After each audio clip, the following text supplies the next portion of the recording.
शिव भगवान वाचा.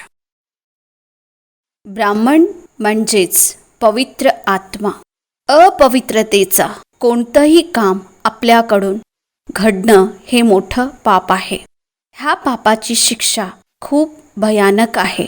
असं नका समजू की हे तर चालतंयच, थोडीशी चूक झाली तर काय होणार आहे.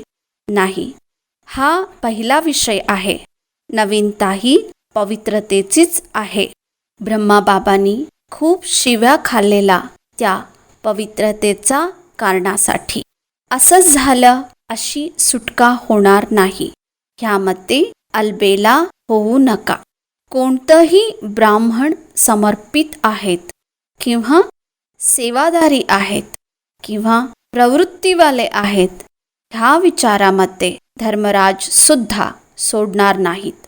ब्रह्माबाबा सुद्धा धर्मराजांना मदत देणार. त्यामुळे कुमार कुमारिया कुठेही असू देत, मधुबनमध्ये असू देत, सेंटरवर असू देत, परंतु ह्याचा घाव संकल्पमध्येही केलं तर खूप मोठी जखम आहे. मन पवित्र आहे तर जीवन पवित्र आहे.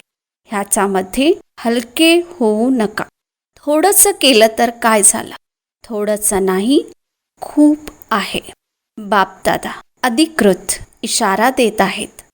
ह्याच्यामध्ये तुम्ही वाचणार नाही. ह्याचा हिसाब किताब चांगल्या रीतीनं घेणार.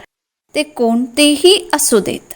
त्यासाठी सावधान, अटेन्शन, खबरदार. ऐकलं का सगळे लक्षपूर्वक? दोन्ही कान खोलून ऐकलत का? वृत्तीमध्ये सुद्धा टचिंग होऊ नये. दृष्टीमध्ये सुद्धा टचिंग होऊ नये. संकल्पमध्येच नाही तर वृत्ती दृष्टी काय आहे. कारण वेळ संपन्नतेचा जवळ जवळ येत आहे. संपूर्ण पवित्र बनवण्याचा. ह्याच्यामध्ये ही गोष्ट तर पूर्ण कोऱ्या कागदावर काळा डाग आहे. ओम शांती.